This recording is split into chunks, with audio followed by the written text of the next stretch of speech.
बोलो भागवत भगवान की जय। दशम स्कंद 34वां अध्याय सुदर्शन और शंखचूड़ का उद्धार। श्री सुखदेव जी कहते हैं, परीक्षित, एक बार नंद बाबा आदि गोपों ने शिवरात्रि के अवसर पर बड़ी उत्सुकता, कौतूहल और आनंद से भरकर बैलों से जुटी हुई गाड़ियों पर सवार होकर अंबिका वन की यात्रा की। राजन, वहाँ उन लोगों ने सरस्वती नदी में स्नान किया और सर्वांतरयामी पशुपति भगवान शंकर जी का तथा भगवती अंबिका जी का बड़ी भक्ति से अनेक प्रकार की सामग्रियों के द्वारा पूजन किया। वहाँ उन्होंने आदर पूर्वक गौ, सोना, वस्त्र, मधु, मधुर अन्न ब्राह्मणों को दिए तथा उनको खिलाया पिलाया। वे केवल यही चाहते थे कि इनसे देवादिदेव भगवान शंकर हम पर प्रसन्न हों। उस दिन परम भागवान नंद, सुनंद आदि गोपों ने उपवास कर रखा था, इसलिए वे लोग केवल जल पीकर रात के समय सरस्वती नदी के तट पर बेखटक सो गए। उस अंबिका वन में एक बड़ा भारी अजगर रहता था। उस दिन वह भूखा भी बहुत था। देववश वधरी आ निकला और उसने सोए हुए नंद जी को पकड़ लिया।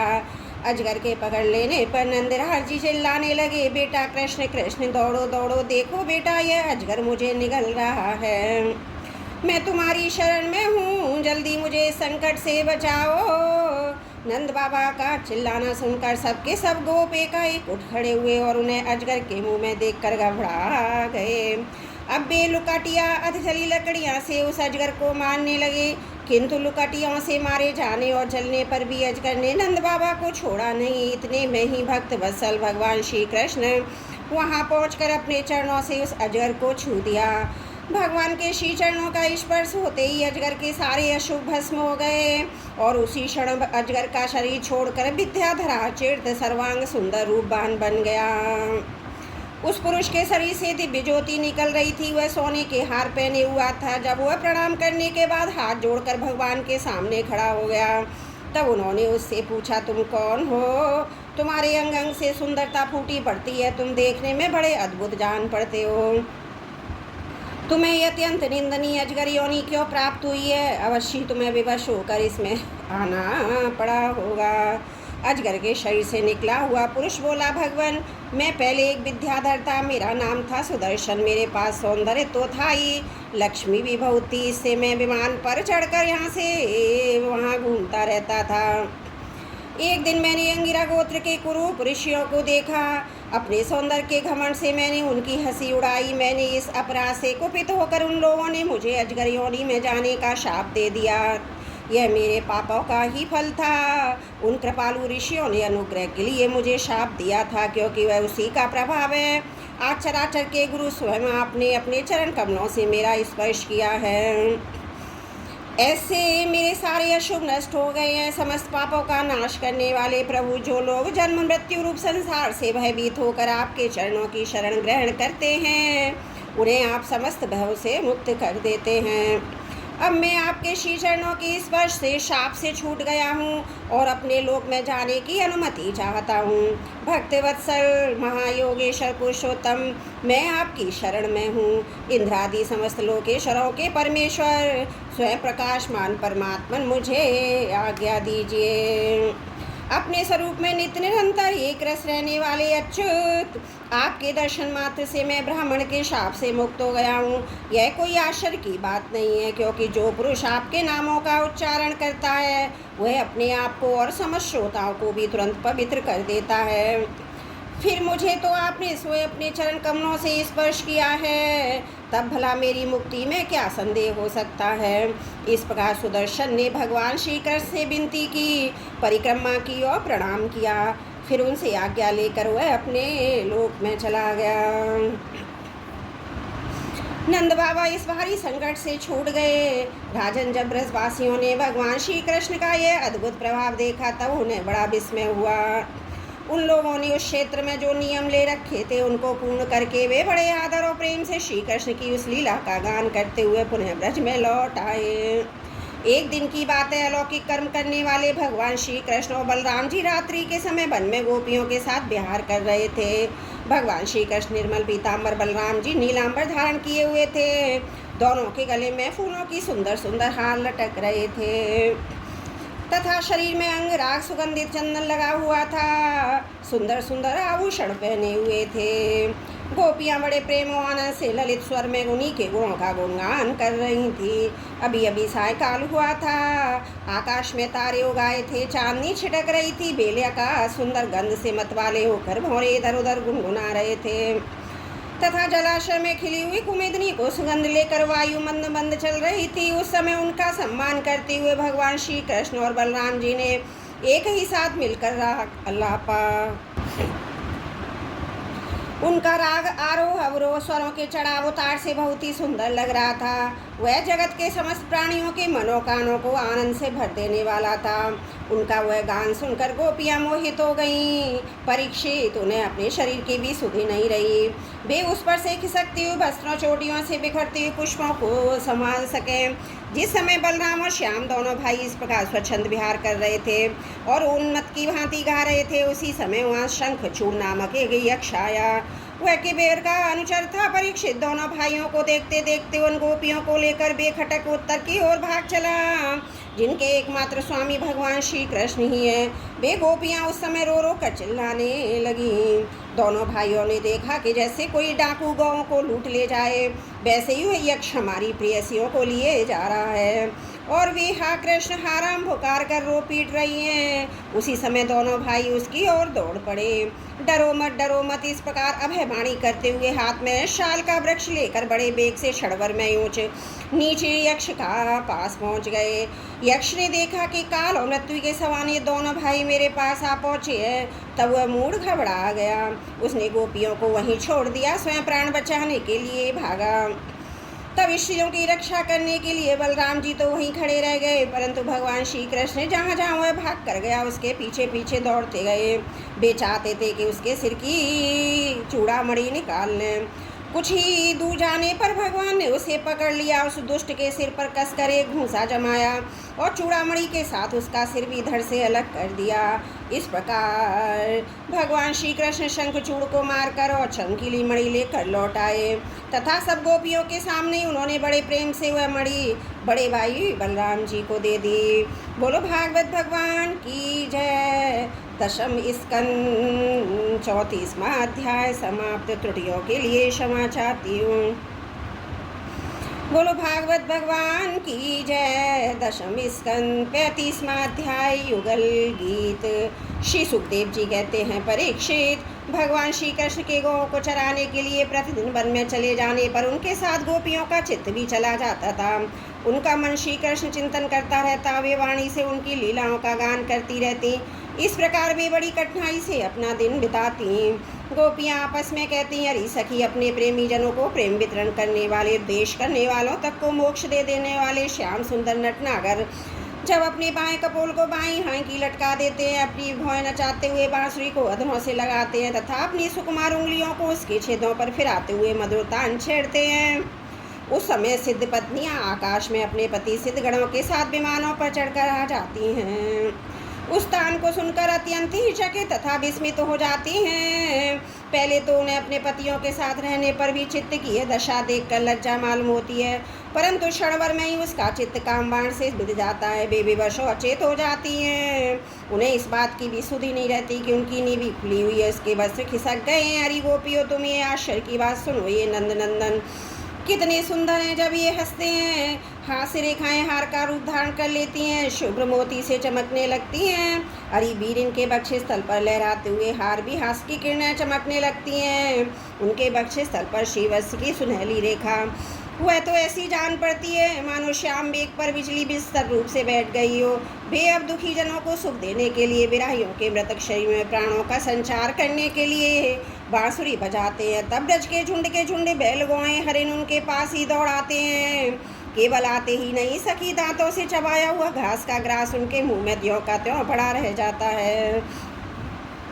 वे उसे निगल न पाते हैं, ना तो उगल ही पाते हैं। दोनों कान खड़े करके इस प्रकार स्थिर भाव से खड़े हो जाते हैं मानो सो गए हैं या केवल भीत पर ही लिखे हुए चित्र हैं। उनकी ऐसी दशा होना स्वाभाविक ही है, क्योंकि वह बांसुरी की तान उनके चित्त को चुरा लेती है। हे सखी, जब वे नंद के लाडले लाल अपने सिर पर मोर पंखा मुकुट बांध लेते हैं, घुंघराली अलकों में पलके फूले गुच्छे खोस लेते हैं, रंगीन धातुओं से अपना अंग अंग रंग लेते हैं, नए नए पल्लवों से ऐसा वेश सजा लेते हैं जैसे कोई बहुत बड़ा पहलवान हो। फिर बलराम जी तथा ग्वाल वालों के साथ बांसुरी में गवों का नाम ले लेकर उन्हें पुकारते हैं। उस समय प्यारी सखियों नदियों की गति भी रुक जाती है। वे चाहती हैं कि वायु उड़ाकर हमारे प्रियतम के चरणों की धूलि हमारे पास पहुंचा दे, उसे पाकर हम निहाल हो जाएं। परंतु सखियों वे भी हमारी जैसी मंदभागिनी है, जैसे नंदन नंदन का श्री कृष्ण का आलिंगन करते समय हमारी भुजाएं कांप जाती हैं और जड़ता रूप संचारी भाव का उदय हो जाने से हम अपने हाथों को हिला नहीं पाती।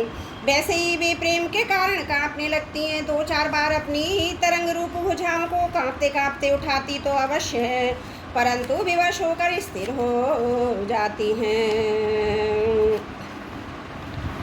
प्रेमावेश से स्तब्ध हो जाती हैं। अरि वीर, जैसे देवता लोग अनंत और चिंत्य सर्व के स्वामी भगवान नारायण की शक्तियों का गान करते हैं, वैसे ही ग्वाल वाल अनंत सुंदर नटनागर श्री कृष्ण की लीलाओं का गान करते रहते हैं। वे अचिंत ऐश्वर्य संपन्न श्री कृष्ण जब वृंदावन में विहार करने रहते हैं, बांसुरी बजाकर गिरिराज गोवर्धन की तराई में चरती हुई गौं को नाम ले लेकर पुकारते हैं। उस समय वन के वृक्ष और लताएं फूल और फलों से लदी जाती हैं। उनके भाग से डालियां झुककर धरती छूने लगती है, मानो प्रणाम कर रही हों।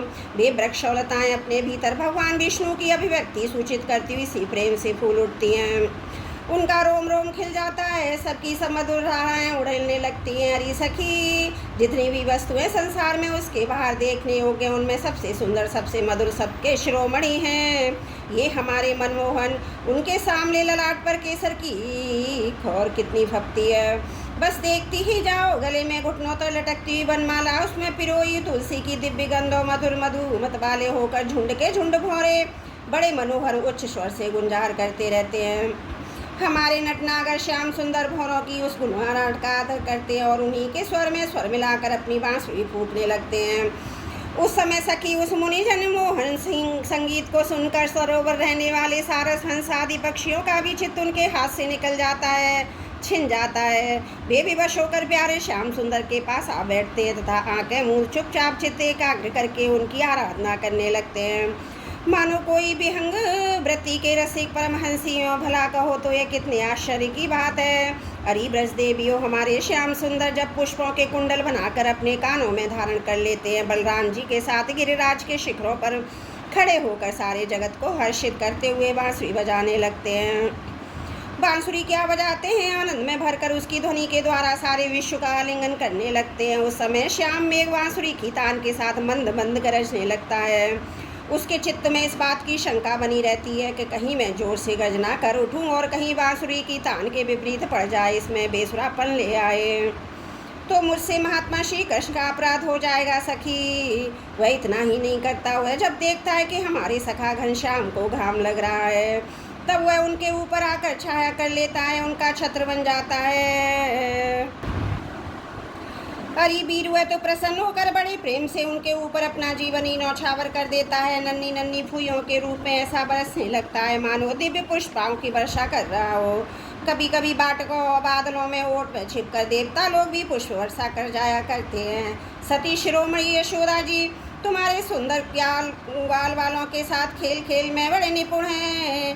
रानी जी तुम्हारे लाडले लाल सबके प्यारे तो हैं, चतुर भी हैं। देखो, उन्होंने बांसुरी बजाना किसी से सीखा नहीं, अपने ही अनेकों प्रकार की राग रागनियाँ उन्होंने निकाल ली हैं। जब वे अपने बिंबा फल सदृश लाल लाल अधरों पर बांसुरी रखकर ऋषभ निषाद सुयोरों की अनेक जातियां बजाने लगते हैं, उस समय वंशी की परम मोहनी नई तान सुनकर ब्रह्मा शंकर और इंद्र आदि बड़े बड़े देवता भी जो सर्वज्ञ हैं उसे नहीं पहचानते।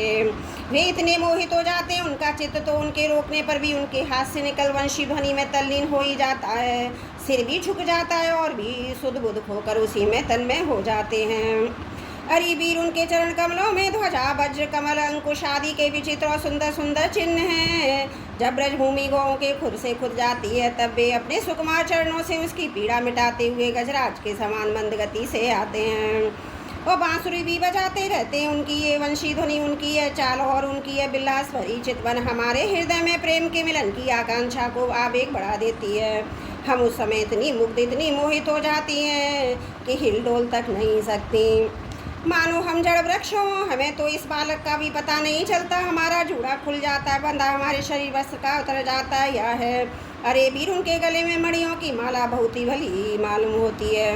तुलसी की मधुर गंध उन्हें बहुत प्यारी है, इसी से तुलसी की माला को तो वे कभी छोड़ते नहीं, सदा धारण किए रहते हैं। जब वे श्याम सुंदर उस मणियों की माला से गौं की गिनती करते करते किसी प्रेमी सखा के गले में बाँह डाल देते हैं और भाव बता बता कर बांसुरी बजाते हुए गाने लगते हैं।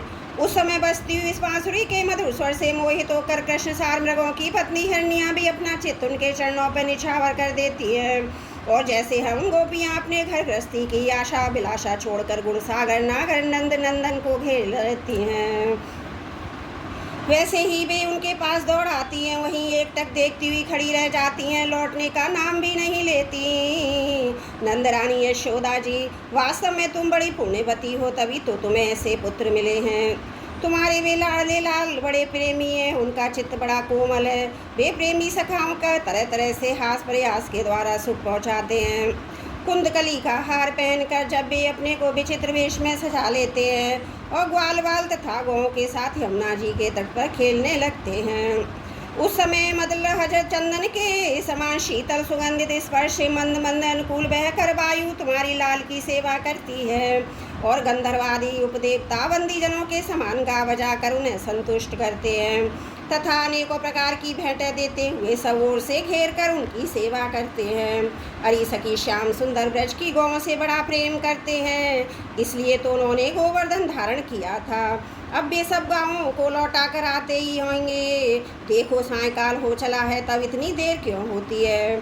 सखी, रास्ते में बड़े बड़े ब्रह्मा आदि वयोवृद्ध और शंकर आदि ज्ञान वृद्ध उनके चरणों की वंदना जो करने लगते हैं, अब गौ के पीछे पीछे बांसुरी बजाते हुए भी आते होंगे। ग्वाल वाल उनकी कीर्ति का गान कर रहे हैं। देखो ना ये क्या आ रहे हैं, गौ के खुरों से उड़ उड़ कर बहुत सी धूल मरमाला और ये बनमाला पड़ी है। वे दिन भर जंगलों में घूमते घूमते थक गए हैं, फिर भी अपनी शोभा से हमारी आँखों को कितना आनंद दे रहे हैं। देखो ये यशोदा की कोख से प्रकट हुए सबको आनंदित करने वाले चंद्रमा हम प्रेमी जनों की भलाई के लिए, हमारी आशा अभिलाषाओं को पूर्ण करने के लिए ही हमारे पास चले आ रहे हैं। सखी देखो कैसा सौंदर्य है, मधुबरी आँखें कुछ चढ़ी हुई हैं, कुछ ललाई लिए हुए कैसी भली जान पड़ती हैं। गले में बनमाला लहरा रही है, सोने के कुंडलों की कांति से वे अपने कोमल कपोलों को अलंकृत कर रहे हैं। इसी से मुँह पर अधपरे के बेर के समाज कुछ पीलापन जान पड़ता है और रोम रोम से विशेष करके मुख कमल से प्रसन्नता फूटी पड़ती है। देखो अभी अपने सखा ग्वाल वालों का सम्मान करके उन्हें विदा कर रहे हैं। देखो देखो सखी, ब्रज विभूषण श्री कृष्ण गजराज के समान मधुबरी चाल से इस संध्या वेला में हमारी ओर आ रहे हैं। अब ब्रज में रहने वाली गौ का हम लोगों का दिन भर का असह विरह ताप मिटाने के लिए उदित होने वाले चंद्रमा की भांति ये हमारे प्यारे श्याम सुंदर समीप चले आ रहे हैं। श्री सुखदेव जी कहते हैं, परीक्षित बड़भाग्नि गोपियों का मन श्री कृष्ण में ही लगा रहता था। वे श्री कृष्ण में हो गई थी। जब भगवान श्री कृष्ण दिन में गौओं को चराने के लिए वन में चले जाते हैं, तब वे उन्हीं का चिंतन करती रहती हैं और अपनी अपनी सखियों के साथ अलग अलग उन्हीं की लीलाओं का गान करके उसी में रम जाती। इस प्रकार उनके दिन बीत जाते। बोलो भागवत भगवान की जय। दशम स्कंद 35वां अध्याय समाप्त। त्रुटियों के लिए क्षमा चाहती हूँ। बोलो भागवत भगवान की जय। दशम स्कंद 36वां अध्याय। अरिष्टासुर का उद्धार, कंस का श्री अक्रूर जी को ब्रज में भेजना। श्री सुखदेव जी कहते हैं, परीक्षित, जिस समय भगवान श्री कृष्ण ब्रज में प्रवेश कर रहे थे, वहाँ आनंद उत्सव की धूम मची हुई थी। उसी समय अरिष्टासुर नाम का एक दैत्य बैल का रूप धारण करके आया। उसका कुकुद कंधे का पुट्ठा याद हुआ। ढील डौल दोनों ही बहुत बड़े बड़े थे। वह अपने खुरों को इतने जोर से पटक रहा था कि उससे धरती काँप रही थी। बड़े जोर से गज रहा था, पैरों से धूल उछालता जाता था, पूंछ खड़ी हुई थी। सींगों से चार दीवारें खेतों को मेड़ आदि तोड़ता जाता था। बीच बीच में बार बार मूतता, गोबर करता और छोड़ता, आंखें फाड़ कर इधर उधर दौड़ रहा था। परीक्षित, उसके जोर से हकड़ने से, निष्ठुर गर्जना से भयवश स्त्रियां गाँव के 3-4 महीने के गर्भस्वित हो रहे थे। 5-6 महीने के गिर जाते तो क्या कहूँ, उसके कुकुत को पर्वत समझकर बादल उस पर आकर ठहर जाते। परीक्षित उस तीखे सींग वाले बैल को देखकर गोपियाँ और गोप सभी भयभीत हो गए। पशु तो इतने डर गए कि अपने रहने का स्थान छोड़कर भागी गए थे। उस समय सभी ब्रजवासी श्री कृष्ण हमें इस भय से बचाओ, इस प्रकार पुकारते हुए भगवान श्री कृष्ण की शरण में आए। भगवान ने देखा हमारा गोकुल अत्यंत बहादुर हो गया है, तब उन्होंने डरने की कोई बात नहीं है यह कहकर सबको ढांढस बंधाया। फिर वृषासुर को ललकारा, अरे मूर्ख महादुष्ट, तू इन गौओं और ग्वालों को क्यों डरा रहा है? इससे क्या होगा, देख तुझे तेरे दुरात्मा दुष्टों के बल का घमंड चूर चूर कर देने वाला यह मैं हूँ। इस प्रकार लहला कर ललकार कर भगवान ने ताल ठोकी और उसे क्रोधित करने के लिए वे अपने सखा के गले में बाएं डालकर खड़े हो गए। भगवान श्री कृष्ण की इस चुनौती से वह क्रोध के मारे तिलमिला उठा। अपने खुरों से बड़े जोर से धरती खोदता हुआ श्री कृष्ण की ओर झपटा। उस समय उसकी उठाई पूंछ के धक्के से आकाश के बादल तितर बितर होने लगे। उसने अपने तीखे सींग आगे कर दिए, लाल लाल आंखों से टकटकी लगाकर श्री कृष्ण की ओर टेढ़ी नजर से देखता हुआ उन पर इतने वेग से टूटा मानो इंद्र के हाथ से छोड़ा हुआ वज्र। भगवान श्री कृष्ण ने अपने दोनों हाथों से उसके सींग पकड़ लिए और जैसे एक हाथी अपने से भिड़ने वाले दूसरे हाथी को पीछे हटा देता है, वैसे ही उसने 18 पग पीछे ठेल कर गिरा दिया। भगवान के इस पर ठेल देने पर वो तुरंत ही उठ खड़ा हुआ और क्रोध से अचेत होकर लंबी लंबी सांसें छोड़ता हुआ फिर उन पर झपटा। उस समय उसका सारा शरीर पसीने से लथपथ हो रहा था। भगवान ने जब देखा कि वह मुझ पर प्रहार करना ही चाहता है, तब उन्होंने उसके सींग पकड़ लिए और उसे लात मारकर जमीन पर गिरा दिया। फिर पैरों से दबाकर इस प्रकार उसका कछूमर निकाला जैसे कोई गीला कपड़ा निचोड़ रहा हो। इसके बाद उसी का सींग उखाड़कर उसको खूब पीटा, जिससे वह पड़ा ही रह गया। परीक्षित, इस प्रकार वह दैत्य मुँह से खून उगलता हुआ गोबरमूत करता हुआ पैर पटकने लगा। उसकी आंखें उलट गईं, उसने बड़े कष्ट के साथ प्राण छोड़े। अब देवता भगवान पर फूल वर्षा कर उनकी स्तुति करने लगे। जब भगवान श्री कृष्ण ने इस प्रकार बैल के रूप में आने वाले अरिष्टासुर को मार डाला, तब सभी गोप उनकी प्रशंसा करने लगे। उन्होंने बलराम जी के साथ गोष्ठ में प्रवेश किया। उन्हें देख देख कर गोपियों के नैन मन आनंद से भर गए। परीक्षित, भगवान की लीला अत्यंत अद्भुत है। इधर जब उन्होंने अरिष्टासुर को मार डाला, तब भगवान में नारद जो लोगों को शीघ्र से शीघ्र भगवान का दर्शन कराते रहते हैं, कंस के पास पहुंचे। उन्होंने उससे कहा, कंस, जो कन्या तुम्हारे हाथ से छूटकर आकाश में चली गई, वह तो यशोदा की पुत्री थी, और ब्रज में जो श्री कृष्ण वो देवकी के पुत्र हैं। वहाँ जो बलराम जी हैं वे रोहिणी के पुत्र हैं। वसुदेव ने तुमसे डरकर अपने मित्र नंद के पास उन दोनों को रख दिया। उन्होंने ही तुम्हारे अनुचर दैत्यों का वध किया। यह बात सुनते ही कंस की एक एक इंद्रियां क्रोध के मारे कांप उठी। उसने वसुदेव जी को मार डालने के लिए तुरंत ही की तलवार उठा ली, परंतु नारद जी ने रोक दिया। जब कंस को यह मालूम हो गया कि वसुदेव के लड़के ही हमारी मृत्यु के कारण हैं, तब उनने उस देवकी और वसुदेव दोनों ही पति पत्नी को हथकड़ी और बेड़ी से जकड़कर फिर जेल में डाल दिया। जब देवर्षि नारद चले गए, तब कंस ने केशी को बुलाया और कहा, तुम जब ब्रज में जाकर बलराम और कृष्ण को मार डालो। वह चला गया। इसके बाद कंस ने मुष्टिक चारों शल पहलवानी मंत्रियों और महावतों को बुलाकर कहा, वीरवर चारों मुष्टिक, तुम लोग ध्यानपूर्वक मेरी बात सुनो। वसुदेव के 2 पुत्र बलराम और कृष्णनंद के ब्रज में रहते हैं। उन्हीं के हाथ से मेरी मृत्यु बतलाई जाती है।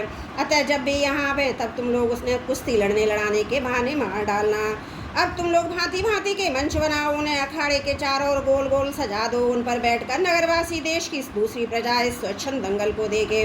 महावत, तुम बड़े चतुर हो। देखो भाई, तुम दंगल के घेरे के फाटक पर ही अपने कुबले या पीड़े हाथी को रखना। जब मेरे शत्रु उधर से निकले, तब उसी के द्वारा उन्हें मरवा डालना। इसी चतुर्दशी को विधि पूर्वक धनुष यज्ञ प्रारंभ कर दो। इसकी सफलता के लिए वरदानी भूतनाथ भैरव को भव से पवित्र पशुओं की बलि चढ़ाओ। परीक्षित, कंस तो केवल स्वार्थ साधन का सिद्धांत जानता था, इसलिए उसने मंत्री पहलवान और महावत को इस प्रकार आज्ञा देकर शेष यदुवंशी अक्रूर को बुलवाया और उनका हाथ अपने हाथ में लेकर बोला, अक्रूर जी, आप तो बड़े उदार दानी हो, सब तरह से मेरे आदरणीय हो। आज आप मेरा एक मित्रोचित काम कर दीजिए, क्योंकि भोजवंशी और वृष्णिवंशी यादवों में आपसे बढ़कर मेरी भलाई करने वाला दूसरा कोई नहीं है। यह काम बहुत बड़ा है, इसलिए मेरे मित्र, मैंने आपका आश्रय लिया है। ठीक वैसे ही जैसे इंद्र समर्थ होने पर विष्णु का आश्रय लेकर अपना स्वार्थ साधता रहता है, आप नंदराय के ब्रज में जाइए, वहाँ वसुदेव जी के 2 पुत्र हैं, उन्हें इसी रथ पर चढ़ा कर ले आइए। बस अब इस काम में देर नहीं होनी चाहिए। सुनते हैं विष्णु के भरोसे जीने वाले देवताओं ने उन दोनों को मेरी मृत्यु का कारण निश्चित किया है, इसलिए आप इन दोनों को तो ले ही आइए, साथ ही नंदादि गोपों को बड़ी बड़ी भेंटों के साथ ले आइए। यहाँ आने पर उन्हें अपने काल के समान कुबले और पीड़ित हाथी से मरवा डालूंगा। यदि वे कदाचित उस हाथी से बच गए तो मैं अपने बच्चे के समान मजबूत और फुर्तीले पहलवान मुष्टिक चारों आदि से उन्हें मरवा दूंगा। उनके मारे जाने पर वसुदेव आदि वृष्णिभोज और दशारहवंशी उनके भाई बंधु शोकाकुल हो जाएंगे, फिर उन्हें मैं अपने हाथों मार डालूंगा। मेरा पिता उग्रसेनियों तो बूढ़ा हो गया है, परंतु अभी उसको राज्य का लोभ बना हुआ है। यह सब कर चुकने के बाद मैं उसको उसके भाई देवकी हो और दूसरे जो जो मुझसे द्वेष करने वाले उन सबको तलवार के घाट उतार दूंगा। मेरे मित्र अक्रूर जी, फिर तो मैं होऊंगा और आप होंगे। होगा इस पृथ्वी का अकंटक राज्य। जरासंध हमारे बड़े बूढ़े ससुर हैं और वानरराज द्विविद मेरे प्यारे सखा हैं। शंभासुर, नरकासुर, बाणासुर ये तो मुझसे मित्रता करते ही हैं, मेरा मुंह देखते रहते हैं। इन सब की सहायता से मैं देवताओं के पक्षपाती नरपतियों को मारकर पृथ्वी का अकंटक राज कर भोगूंगा। ये सब अपनी गुप्त बातें मैंने आपको बतला दी। अब आप जल्दी से जल्दी बलराम और कृष्ण को यहाँ ले आइए। अभी तो वे बच्चे हैं, उनको मार डालने में क्या लगता है। उनसे केवल इतनी ही बात कहिएगा कि वे लोग धनुष यज्ञ के दर्शन यदुवंशियों की राजधानी मथुरा की शोभा देखने के लिए यहाँ आ जाएं। अक्रूर जी ने कहा, महाराज आप अपनी मृत्यु अपना अरिष्ट दूर करना चाहते हैं, इसलिए आपका ऐसा सोचना ठीक ही है। मनुष्य को चाहिए कि चाहे सफलता हो या असफलता, दोनों के प्रति संभाव रखकर अपना काम करता जाए। फल तो प्रयत्न से नहीं, देवी प्रेरणा से मिलते हैं। मनुष्य बड़े बड़े मनोरथों के पुल भानता रहता है, परंतु वह नहीं जानता कि देव ने प्रारब्ध ने इसने पहले से ही नष्ट कर रखा है। यही कारण है कि कभी प्रारब्ध के अनुकूल होने पर प्रयत्न सफल हो जाता है तो वह हर्ष से फूल उठता है, और प्रतिकूल होने पर विफल हो जाता है तो शोकग्रस्त हो जाता है। फिर भी मैं आपकी आज्ञा का पालन तो कर ही रहा हूँ। श्री सुखदेव जी कहते हैं, कंस ने मंत्रियों अक्रूर जी को इस प्रकार की आज्ञा देकर सबको विदा कर दिया। तदंतर वह अपने महल में चला गया और अक्रूर जी अपने घर लौट आए। बोलो भागवत भगवान की जय। 10वां स्कंद 36वां अध्याय समाप्त। त्रुटियों के लिए क्षमा चाहती हूँ। बोलो भागवत भगवान की जय। 10वां स्कंद 37वां अध्याय केशी और व्योमासुर का उद्धार तथा नारद जी के द्वारा भगवान की स्तुति। श्री सुखदेव जी कहते हैं, परीक्षित, कंस ने जिस केशी नाम दैत्य को भेजा था वह बड़े भारी घोड़े के रूप में मन के समान वेग से दौड़ता हुआ ब्रज में आया। वह अपनी टापों से धरती खोदता आ रहा था। उसकी गर्दन के छितराए हुए बालों के झटकने से आकाश के बादलों विमानों की भीड़ तितर बितर हो रही थी। उसकी भयानक हिननाट से सबके सब भय से काँप रहे थे। उसकी बड़ी बड़ी आंखें थी, मुंह क्या था मानो किसी वृक्ष का खोड़र ही हो। उसे देखने से डर लगता था। बड़ी मोटी गर्दन थी, शरीर इतना विशाल था कि मालूम होता था काली काली बादल की घटा है। उसकी नीयत में पाप भरा था। वह श्री कृष्ण को मारकर अपने स्वामी कंस का हित करना चाहता था। उसके चलने से भूकंप होने लगता था। भगवान श्री कृष्ण ने देखा कि उसकी हिननाट से उनके आश्रित रहने वाला गोकुल भयभीत हो रहा है। उसकी पूंछ के बालों से बादल तितर बितर हो रहे थे तथा लड़कों के लिए उन्हीं गुनन्नी को ढूंढ रहा था। तब वे बढ़कर उसके सामने आ गए। उन्हीं के सिंह के समान गरज कर उसे ललकारा। भगवान को सामने आया देख वह चिढ़ गया और उसकी ओर इस प्रकार मुंह फैला कर दौड़ा मानो आकाश को पी जाएगा। परीक्षित, सचमुच केशी का वेग बड़ा प्रचंड था। उस पर विजय पाना तो कठिन था ही, उसे पकड़ लेना भी आसान नहीं था। उसने भगवान के पास पहुंचकर दुलत्ती झाड़ी, परंतु भगवान ने उससे अपने को बचा लिया। भला हुआ इंद्रातीत को कैसे मार पाता। उन्होंने अपने दोनों हाथों से उसके दोनों पिछले पैर पकड़ लिए, जैसे गरुड़ सांप की पकड़कर झटक देते हैं। इसी प्रकार क्रोध से उसे घुमाकर बड़े अपमान के साथ 400 हाथ की दूरी पर फेंक दिया। स्वयं अकड़कर खड़े हो गए। थोड़ी ही देर के बाद केशी फिर सचेत हो गया, उठ खड़ा हुआ। इसके बाद वह क्रोध से तिल मिलाकर मुंह फाड़कर बड़े वेग से भगवान की ओर झपटा। उसको दौड़ते देख भगवान मुस्कराने लगे। उन्होंने अपना बाँ हाथ उसके मुंह में इस प्रकार डाल दिया जैसे सर्प बिना किसी आशंका के अपने बिल में घुस जाता है। परीक्षित भगवान का अत्यंत कोमल कर कमल भी इस समय ऐसा हो गया मानो तपाया हुआ लोहा उसका स्पर्श होते ही केशी के दांत टूटकर गिर गए। जैसे जलोधर रोग उपेक्षा कर देने पर बहुत बढ़ जाता है, वैसे ही श्री कृष्ण भुजदंड उसके मुंह में बढ़ने लगा। अचिंत्य शक्ति भगवान श्री कृष्ण हाथ उनके मुंह में इतना बढ़ गया कि उसकी सांस के भी आने जाने का मार्ग ना रहा। अब तो दम घुटने के कारों में पैर पीटने लगा, उसका शरीर पसीने से लथपथ हो गया, आंखों की पुतली उलट गई, वह मलत्याग करने लगा। थोड़ी देर में उसका शरीर निश्चेष्ट होकर पृथ्वी पर गिर पड़ा था, उसके प्राण पखेरु उड़ गए, उसका निष्प्राण शरीर फूला हुआ सोने का गिरते हुए पड़ी ककड़ी की तरह फट गया। महाबाहु भगवान श्री कृष्ण ने उसके शरीर से अपनी भुजा खींच ली। उन्हें इससे कुछ भी आश्चर्य गर्व नहीं हुआ, बिना प्रयत्न के ही शत्रु का नाश हो गया। देवता को अवश्य इससे बड़ा आश्चर्य हुआ। वे प्रसन्न होकर भगवान के ऊपर पुष्प बरसाने लगे और उनकी स्तुति करने लगे। परीक्षित देवर्षि नारद जी भगवान के परम प्रेमी और समस्त जीवों के सच्चे हितैषी हैं। कंस के यहाँ से लौटकर वे अनासी अद्भुत कर्म करने वाले भगवान श्री कृष्ण के पास आए। एकांत में उनसे कहने लगे, सच्चिदानंद स्वरूप श्री कृष्ण, आपका स्वरूप मन और वाणी का विषय नहीं है।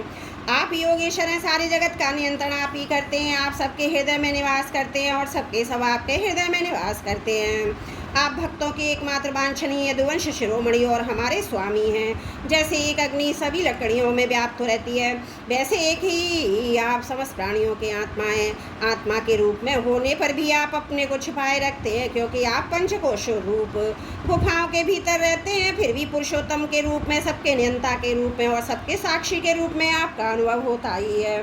प्रभु, आप सबके अधिष्ठान एवं अधिष्ठान रहित हैं। आपकी सृष्टि के प्रारंभ में अपनी माया से ही गुणों की सृष्टि की और उन गुणों को ही स्वीकार करके आप जगत की उत्पत्ति, स्थिति और प्रलय करते रहते हैं। ये सब करने के लिए अपने को आपने अतिरिक्त और किसी भी वस्तु की आवश्यकता नहीं है, क्योंकि आप सर्वशक्तिमान सत्य संकल्प हैं। वही आप दैत्य प्रमथ और राक्षसों का, जिन्होंने आजकल राजाओं का वेश धारण कर रखा है, विनाश करने के लिए तथा धर्म की मर्यादा की रक्षा करने के लिए यदुवंश में अवतीर्ण हुए हैं। यह बड़े आनंद की बात है कि आपने खेल ही खेल में घोड़े के रूप में रहने वाले इसके दैत्य को मार डाला। इसकी हिनहाट से डरकर देवता लोग अपना स्वर्ग छोड़कर भाग जाया करते थे। प्रभु, आप परसों में आपके हाथों चारों मुष्ट एक दूसरे पहलवान को बुलाया, पीड़ हाथी और स्वयं कंस को भी मरते देखूंगा। उसके बाद शंखाचूर, कालयावन, मोरो, नरकासुर का वध देखूंगा। आप स्वर्ग से कल वृक्ष उखाड़ लाएंगे और इंद्र के ची चपड़ करने पर उसको मजा चखाएंगे। आप अपनी कृपा, वीरता, सौंदर्य आदि का शुल्क देकर वीर कन्याओं से विवाह करेंगे। जगदीश्वर, आप द्वारका में रहते हुए नरक को पाप से छुड़ाएंगे। आप जामवती के साथ श्यामंतक मणि को जामवन से ले आएंगे। अपने धाम से ब्राह्मण के मरे हुए पुत्रों को ला देंगे। इसके पश्चात आप पौंड्रुक मिथ्या वासुदेव का वध करेंगे। काशीपुरी को जला देंगे। युधिष्ठिर के राजसूय यज्ञ में छेदीराज शिशुपाल को और वहाँ से लौटते समय उसके मौसेरे भाई दंतवक्र को नष्ट करेंगे। प्रभु, द्वारका में निवास करते समय आप और भी बहुत से पराक्रम प्रकट करेंगे, जिन्हें पृथ्वी के बड़े बड़े ज्ञानी प्रतिभाशील पुरुष कर गाएंगे। मैं ये सब देखूंगा। इसके बाद आप पृथ्वी का भार उतारने के लिए काल रूप से अर्जुन के सारथी बनेंगे, उनके अक्षौणी सेना का संहार करेंगे। ये सब मैं अपनी आंखों से देखूंगा। प्रभु, आप विशुद्ध विज्ञान घन हैं। आपके स्वरूप में आपका किसी के अस्तित्व ही नहीं है। आप नित्य निरंतर अपने परमानंद स्वरूप में स्थित रहते हैं, इसलिए सारे पदार्थ आपको नित्य प्राप्त ही हैं। आपका संकल्प अमोघ है। आपकी चिन्मयी शक्ति के सामने माया, माया से होने वाला ये त्रिगुणमय संसार चक्र नित्य निवृत्त है, कभी हुआ ही नहीं था। ऐसे आप अखंड एक रस सच्चिदानंद स्वरूप निरतिशय ऐश्वर्य संपन्न भगवान की मैं शरण ग्रहण करता हूँ।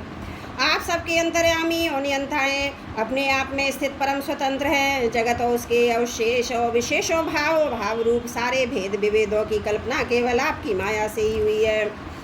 इस समय आपने अपनी लीला प्रकट करने के लिए मनुष्य का सा शिव विग्रह प्रकट किया है और आप यदु यश तथा सातों वंशियों के शिरोमणि बने हैं। प्रभु, मैं आपको नमस्कार करता हूँ। श्री सुखदेव जी कहते हैं, परीक्षित, भगवान के परम प्रेमी भक्त देवर्षि नारद ने इस प्रकार भगवान की स्तुति की और प्रणाम किया। भगवान के दर्शनों के आना से नारद जी का रोम रोम खिल उठा। तदंतर उनकी आज्ञा पाकर वे चले गए। इधर भगवान श्री कृष्ण केशी की लड़ाई में मारकर उन्हें प्रेमी और प्रसन्नचित ग्वाल वालों के साथ पूर्वत पशुपालन के काम में लग गए और ब्रजवासियों को परमानंद वितरण करने लगे। एक समय वे सब ग्वाल वाल पहाड़ी की चोटी पर गाय और पशुओं को चरा रहे थे। तब कुछ चोर कुछ रक्षक बनकर छिपने छिपाने का लुकालुकी का खेल खेल रहे थे। राजन उन लोगों में से तो चोर और कुछ रक्षक कुछ भेड़ बन गए। इस प्रकार भी निर्भय होकर खेल में रम गए थे। उसी समय ग्वाल का वेश धारण करके व्योमासुर आ गया। वह मायावियों के आचार्य मयासुर का पुत्र था। स्वयं भी बड़ा मायावी था। वह खेल में बहुधा चोर ही बनता और भेड़ बने हुए बहुत से बालकों को चुरा कर छिपाता। वह महान असुर बार बार उन्हें ले जाकर एक पहाड़ी की गुफा में डाल देता। उसका दरवाजा एक बड़ी चट्टान से ढक देता है। इसी प्रकार ग्वाल वालों केवल 4-5 बालक ही बच रहे। भक्त वत्सल भगवान उसकी यह करतूत जान गए। जिस समय वह ग्वाल वालों के लिए जा रहा था उसी समय उन्होंने जैसे सिंह भेड़ियों को दबोच लिया, उसी प्रकार उसके घर धर दबोचा।